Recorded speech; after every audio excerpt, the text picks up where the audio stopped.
말씀을 보면 이제 다윗의 죽음이 나옵니다. 지금 방금 읽었던 것처럼 그 뒷부분에 가면 다윗이 죽은 이야기를 하죠. 10절 다윗이 그의 조상들과 함께 누워 다윗성에 장사되니 이렇게 나오죠. 다윗의 죽음을 이야기하고 있는데요. 다윗 왕이 몇 세의 왕이 되었습니까? 오래돼가지고 기억이 잘 안 나실지 모르겠는데요. 30세의 왕이 됐죠. 그래서 이스라엘 전체의 왕이 된 것은 아니었고 헤브론 그 작은 지역의 왕이 되었습니다. 그래서 그곳에서 7년 동안 왕이 되어 다스렸고 이제 그것이 확산되어서 다른 지역에 있는 사람들이 이제 왕이 되달라고 부탁을 하고 넓혀서 이 전체의 왕이 됐죠. 그 일을 33년 동안 합니다. 그러니까 총 40년 동안 왕의 역할을 하게 되는데요. 그 내용을 11절이 이야기합니다. 다윗이 이스라엘 왕이 된 지 40년이라 헤브론에서 7년 동안 다스렸고 예루살렘에서 33년 동안 다스렸더라. 그리고 죽은 것입니다. 그러니까 몇 세에 죽은 거예요? 70세에 죽은 거죠. 그러니까 30세의 왕이 돼서 40년 동안 통치를 했으니까 70의 생을 마감한 것입니다. 근데 이제 마감할 때 그 뒤를 이어서 솔로몬에게 왕위를 넘겨주는데 그때 나라가 어떠했느냐 12절을 보면요. 솔로몬이 그의 아버지 다윗의 왕위에 앉으니 그의 나라가 심히 견고하니라. 그러니까 안정된 상태에서 나라를 물려주고 또 그것을 받은 솔로몬도 견고하게 그 일을 진행했다라는 이야기를 하고 있죠. 그러니까 굉장히 그 다윗에 대해서 좋은 평가를 하고 있는 겁니다. 긍정적인 평가를 하는 겁니다. 하지만 다윗이 굉장히 어려운 과정을 겪은 것이죠. 어려운 과정을 통해서 피도 많이 흘리고 어려움을 다 겪으면서 그런 견고한 나라로 만들었다는 것을 이야기합니다. 그렇다면 다윗은 왕으로서 어떤 모습이 좋은 모습이었고 아름다운 모습이었을까? 다윗이 죽기 전에 이제 아들 솔로몬에게 유언을 합니다. 그 유언을 할 때 내가 이렇게 하라고 하는 그 말 속에는 다윗 왕이 했던 그 모습이 반영된 것이죠. 그래서 다윗 왕이 솔로몬에게 뭐라고 이야기하냐면 너는 무엇이 되라. 2절 보면 내가 이제 세상 모든 사람이 가는 길로 가게 되었으니 죽게 됐다는 얘기죠. 너는 힘써 대장부가 되고 그에게 대장부가 되라 그러죠. 이 대장부가 되라는 말은 용감하고 그리고 행동하는 사람이 되어라 하는 그 말을 하고 있는 거죠. 그러니까 그렇게 말하는 다윗은 스스로가 또 그렇게 살았다는 겁니다.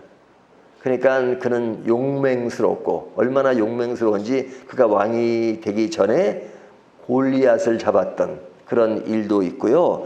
또 사울에게 쫓기면서도 아주 그 일을 잘 진행해 나갔던 그런 모습이 있습니다. 왕이 되어서도 용감하고 행동하는 그런 사람이었어요. 근데 그것보다 더 중요한 것은 뭐냐? 3절을 보면요.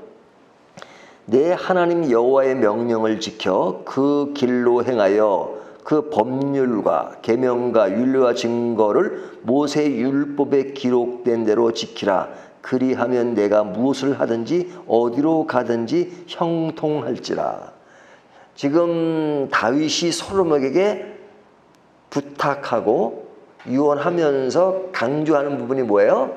한마디로 이야기하면 하나님을 잘 믿어라. 하나님을 잘 믿어라. 그것이 굉장히 중요하게 강조되고 있습니다. 하나님을 잘 믿어. 하나님을 믿는 것이 뭐냐? 하나님의 율례를 행하고 또 그가 말씀하신 율법을 잘 지키고 그의 뜻대로 행하라. 그리하면 내가 무엇을 하든지 어디로 가든지 형통할지라. 여기 보면 형통하게 될 것이다. 어디를 가든지 무엇을 하든지 형통하게 될 것이다. 여기 형통하게 된다면 아유 이제 모든 것이 이제 다 이제 잘 된다 하는 그런 쪽으로는 생각하지만 하나님 안에 있는 그 자체가 형통한 것이다 그런 거잖아요. 그런 모습을 잘 드러내고 있는 것이 다윗이 굉장히 많은 시편을 썼잖아요. 시를 썼잖아요. 시를 쓴 것을 보면 여호와를 앙망하는 것이 지혜의 근본이다 하는 어떤 그런 솔로몬의 그 이야기 속에는 그 아버지의 영향받은 것이 굉장히 많죠. 그리고 다윗도 보면 복 있는 사람은 악인은 또 여호와는 나의 목자시니 내게 부족함이 없다. 그 안에 거하면 그가 영원한 집에 거한다고 하는 등등 많은 시를 통해서 진짜 형통한 삶이 무엇인지를 이야기하고 있죠. 그러니까 하나님 안에 거하는 것, 하나님 안에 거하면 어디를 가든지 무엇을 하든지 늘 하나님 안에서 그의 보호를 받는 것이다. 그것이 형통한 것이라는 거죠. 그러니까 이 이야기를 굉장히 강조합니다. 그러니까 한마디로 이야기하면 신앙을 굉장히 강조하는 거죠. 그의 마지막 유언, 내가 가장 중요한 것은 하나님을 잘 믿는 것이다 하는 것을 강조합니다. 이것이 그 강조된 말씀이 1절부터 이제 4절까지 주 내용으로 나오고 있어요. 그런데 이제 본문이 4절로 끝나는 것이 아니라 12절까지인데요. 5절서부터 9절까지는 두 번째 유언을 하는 겁니다. 그 두 번째 유언을 할 때는 앞에 분위기와는 다르죠. 앞에 분위기는 하나님을 잘 믿어라 하는 건데 두 번째 유언은 이제는 실제 왕으로서 그 역할을 할 때 많은 참모들이 있고 또 많은 사람들이 있는데 그들을 어떻게 대해야 되는가 하는 것을 이야기합니다. 그 대할 때는 자기가 했던 그런 다 이루지 못했던 그런 것도 부탁하는 셈이죠. 그런데 그 부탁의 내용은 인간관계의 이야기입니다. 인간관계. 6절을 보면 내 지혜대로 행하여 그의 백발이 평안히 수월에 내려가지 못하게 하라.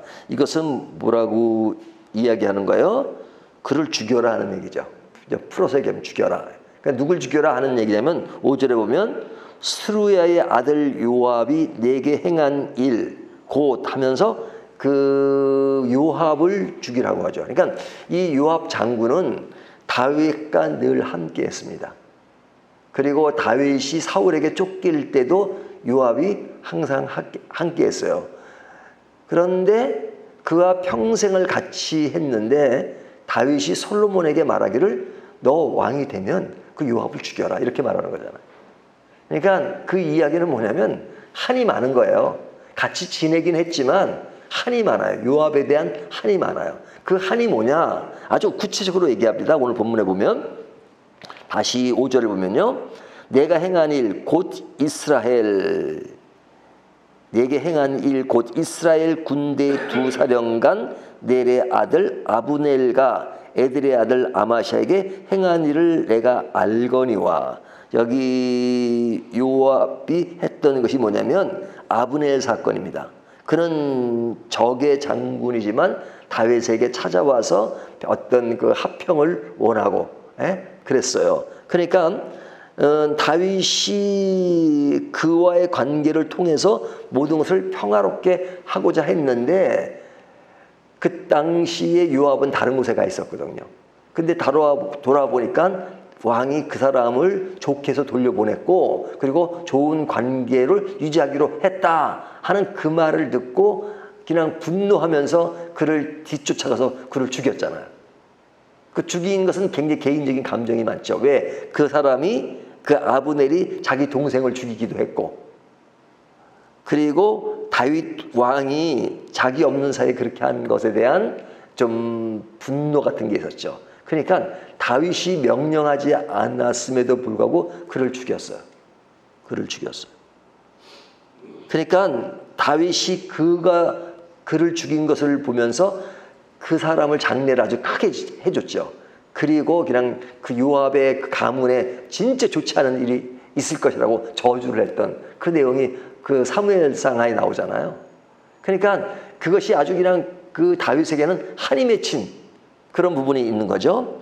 그뿐 아니라 또 아마샤 사건 있죠. 예? 아마샤 사건은 요압 대신에 이 사람을 장군으로 세운다고 생각한 거죠. 요압이. 그래서 그 사람을 또 죽이기도 합니다. 그러니까 이 사람은 다윗 그 밑에 장군으로 있지만 그냥 어찌 보면 좀 군립하는 그런 모습이 있었단 말이죠. 예? 다윗의 명령을 무시하고 그냥 자기가 앞서가지고 사람을 죽이는 그런 사건이 있습니다. 그러니까 다윗이 그런 것에 대해서 그냥 당시에는 넘어갔어요.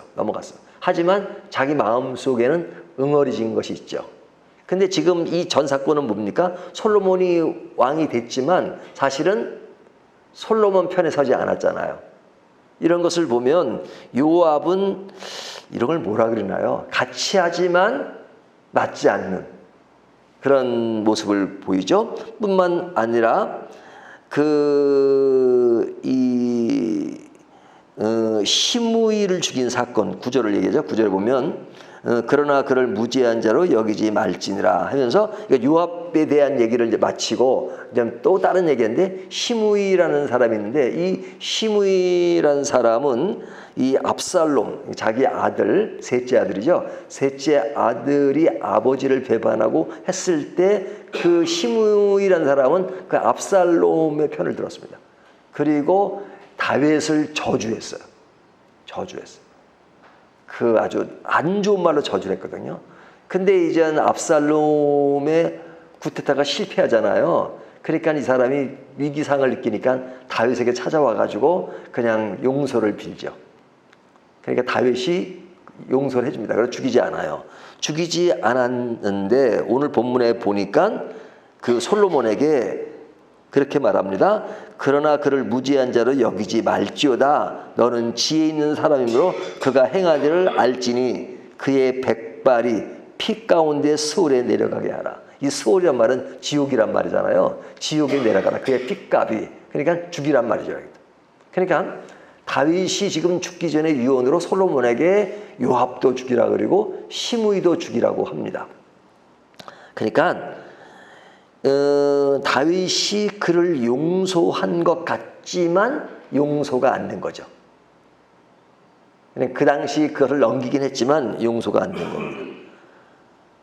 그런 반면에 그가 이제 은혜를 입었던 사람이 바르실레인데 이 바르실레는 이제 바울이래요. 다윗이 쫓길 때 굉장히 풍성한 음식을 갖다 준 인물입니다. 그 사람에 대해서는 은혜를 입었으니까 그의 후손들에게 잘하라 그러죠. 7절 마땅히 길르아 바슬리의 아들들에게 은총을 베풀어 그들이 네 상에 있는 먹는 자 중에 참여하라.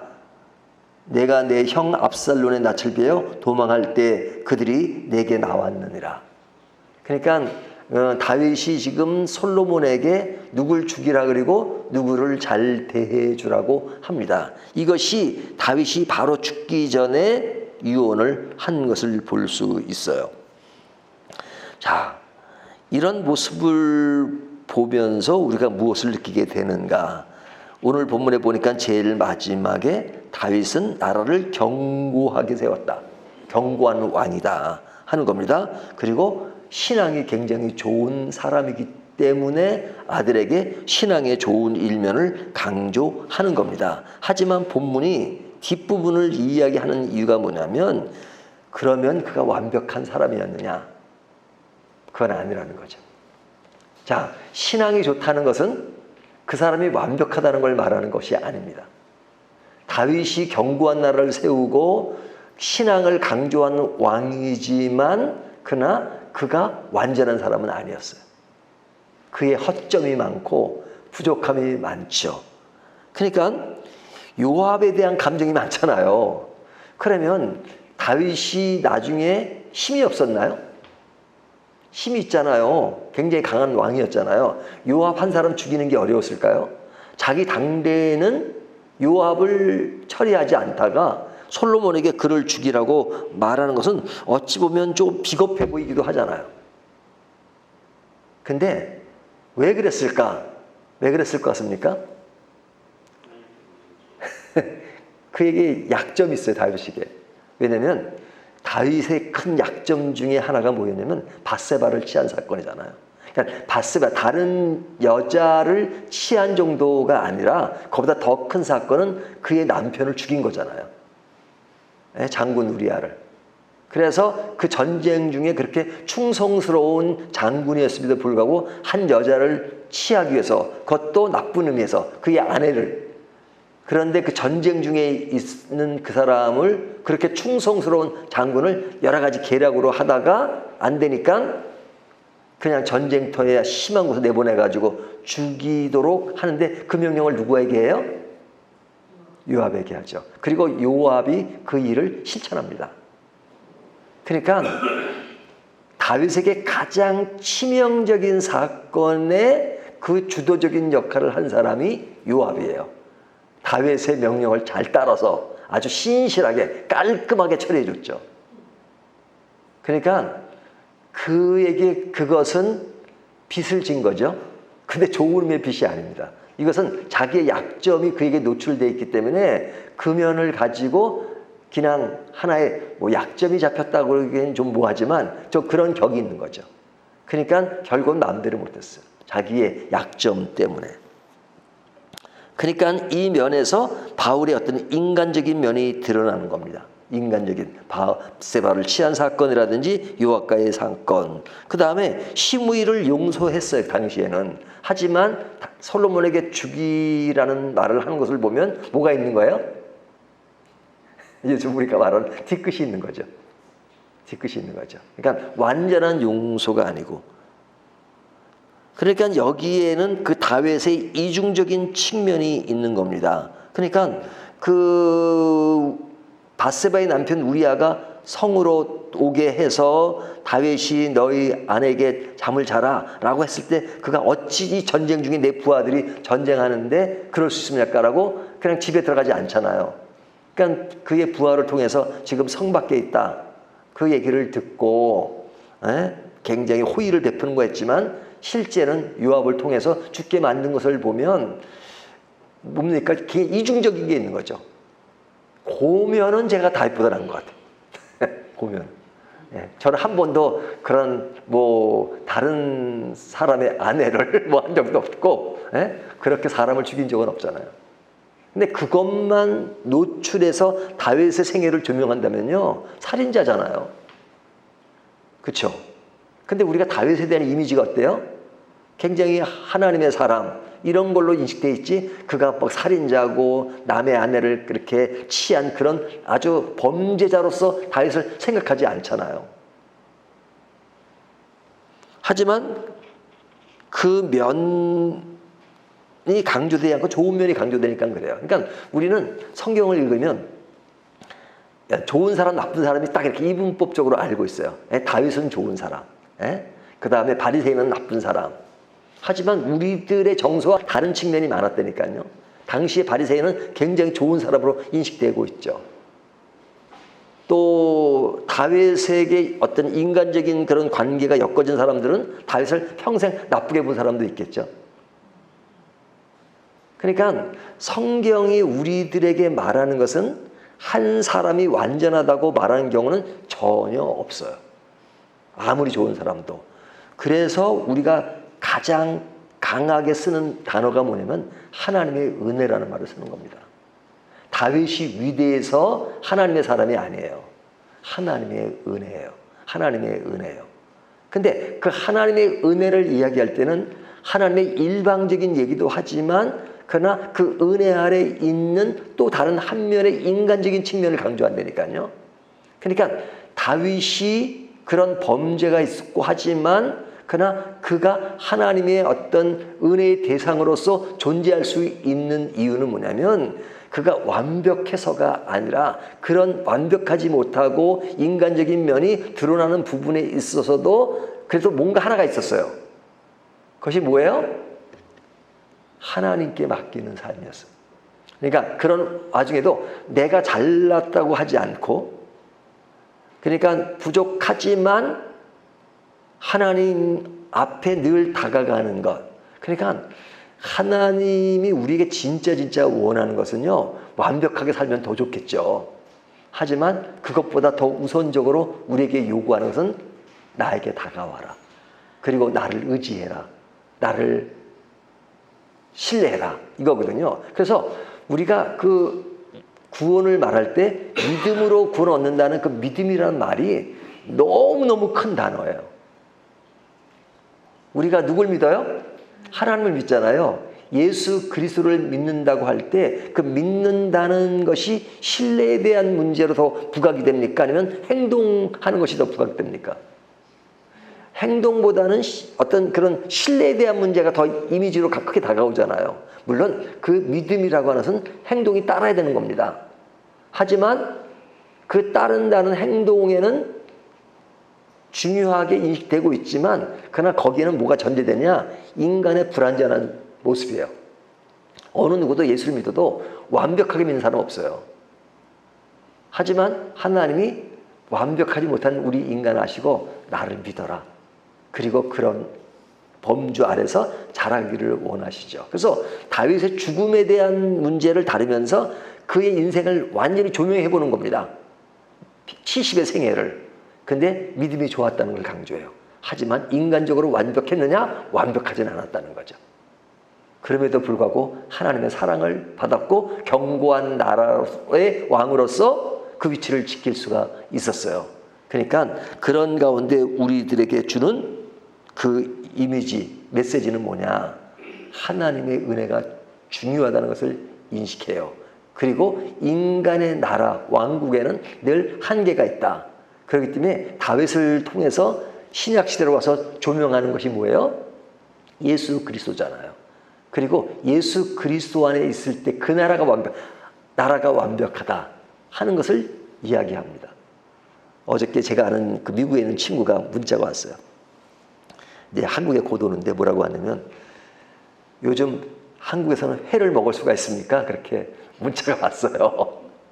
그래서 뭐 제가 뭐 이렇게 회를 좋아하는 사이는 아니기 때문에 뭐 먹을 수 있지 그랬더니 제가 먹을 수 있다는 것은 그냥 평범한 그냥 일반적인 아무 생각 없이 하는 얘기였어요. 근데 그 친구는 그걸 정치적으로 받아들였어요. 그러니까 본인은 회를 먹으면 안 된다. 일본의 이제 그 오염수에 대한 얘기예요. 그러니까 저는 회를 먹으니까 오염수를 당신은 그것을 이렇게 좋게끔 생각하는 입장이구나. 그렇게 받아들였나 봐요. 그러니까 전 그다음부터 정치적인 얘기가 막 나왔어요.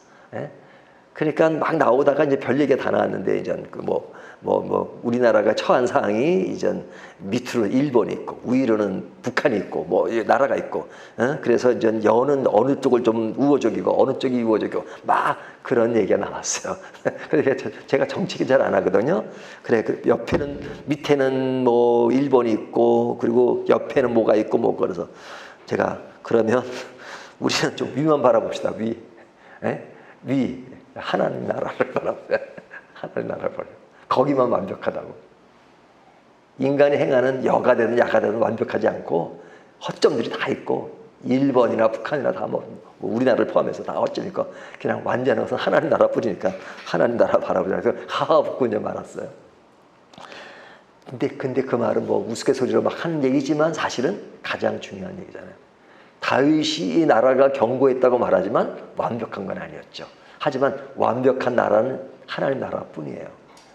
그렇기 때문에 오늘 이 말씀을 통해서 우리가 진짜 지향할 것이 무엇인가 하는 것을 생각하고 우리의 완벽함은 나의 행실로서 증명할 수 있는 건 아니고 하나님을 믿는 것에서 증명될 수 있다. 하나님의 은혜 속에서 증명될 수 있다. 그러니까 완벽한 나의 모습은 아니지만 하나님의 그럼에도 불구하고 완벽하다고 말씀해 주시고 견고한 왕이라고 말씀해 주시는 것이 하나님의 은혜인 거죠. 이런 은혜를 오늘도 깊이 생각하는 저와 여러분 되시기를 주님의 이름으로 축원합니다.